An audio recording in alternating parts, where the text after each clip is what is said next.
Legal నోటీసులు ఇస్తే చట్టపరంగా ఏం చేయాలో అదే చేస్తానంటూ కేటీఆర్ పై మండిపడ్డారు కేంద్ర హోంశాఖ సహాయ మంత్రి బండి సంజయ్. ఫోన్ ట్యాపింగ్ కేటీఆర్ చేయించారని, ఈ విషయంలో తడిబట్టలతో తన కుటుంబ సభ్యులతో సహా ప్రమాణం చేసేందుకు సిద్ధంగా ఉన్నానని అన్నారు.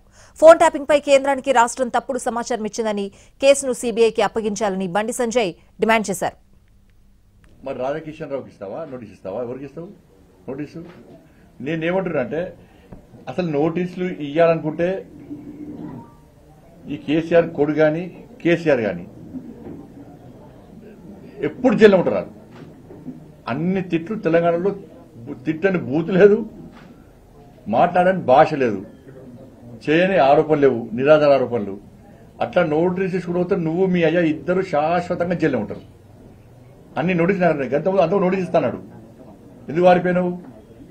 ఇప్పుడు నోటీస్ ఇస్తే నేను చట్టపరంగా ఏం చేయాలి నాకు కూడా తెలుసు. నేను ఒకటే సవాల్ చేస్తున్నా, నువ్వు నోటీసుల ద్వారా ఒక రాజకీయ నాయకుడివై ఉండి ధైర్యంగా ఎదుర్కోలేక నువ్వు చేసిన తప్పిదాలను కప్పిపుచ్చుకోవడానికి లీగల్ నోటీస్ ఇస్తా అని చెప్పి బెదిరిస్తున్నావు. ఇప్పుడు కేంద్ర హోంశాఖ కొన్ని ఆదేశాలు జారీ చేసింది.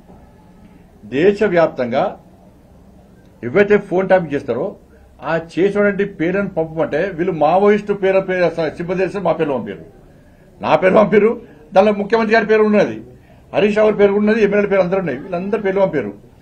వాళ్ళు ఒక ప్రశ్న వాళ్ళు ఒక క్వశ్చన్ రైజ్ చేసి వాళ్ళు ఈ ప్రభాకర్ రావు ఎవరు అని అడిగారు. ప్రభాకర్ రావు పదవి విరమణ పొందిన వ్యక్తి. కానీ రాష్ట్ర ప్రభుత్వం అప్పటి ప్రభుత్వం ఏం చేసింది? ప్రభాకర్ రావు ఐజీ అని పంపింది. అంటే కేంద్ర హోంశాఖను తప్పుదారి పట్టించింది.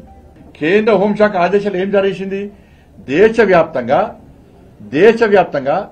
ఎవరైతే మావోయిస్టులు కానీ టెర్రరిస్టులు కానీ ఫోన్ ట్యాపింగ్ చేస్తే వాటిని ప్రతి సంవత్సరము జనవరి జూలై నెలలో వాటిని డిలీట్ చేయాలి, ఆ డాక్యుమెంట్స్ మొత్తం ధ్వంసం చేయాలి. ఇది కేంద్ర ప్రభుత్వ నిబంధన. కానీ కేసీఆర్ ప్రభుత్వం 5 సంవత్సరాలు చేయలే. ఈ ప్రభాకర్ అనే వ్యక్తి ఏం చేసిండు? మొన్న ఎన్నికల తర్వాత ఇక ప్రభుత్వం రాదు అని తెలుసుకున్న తర్వాత నవంబర్లో చేసిండు. నవంబర్లో చేరాదు.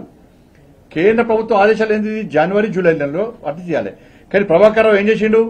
నవంబర్లో చేసిండు.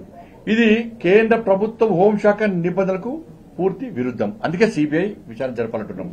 నేను ఒకటే సవాల్ చేస్తున్నా, చలో ఏ గుడి కంటే ఆ గుడికి నా కుటుంబంతో సహా వస్తా, భార్య పిల్లతో సహా వస్తా.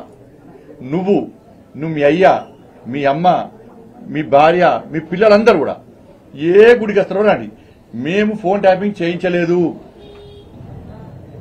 ఫోన్ ట్యాపింగ్ నాకు నీకు సంబంధం లేదు, ఫోన్ ట్యాపింగ్ చేసిన విషయం నాకు తెలియదు అని నువ్వు ప్రమాణం చేస్తామా? నువ్వు దాస్తికి నువ్వు మీ కుటుంబ సభ్యులందరూ వచ్చి ప్రమాణం చేయండి.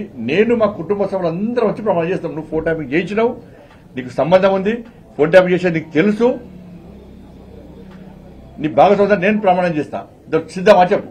డే టు టైం తప్పించుకుంటే నేను సమాధానం ఇచ్చిపెట్టాలి. రాసిపెట్టుకో.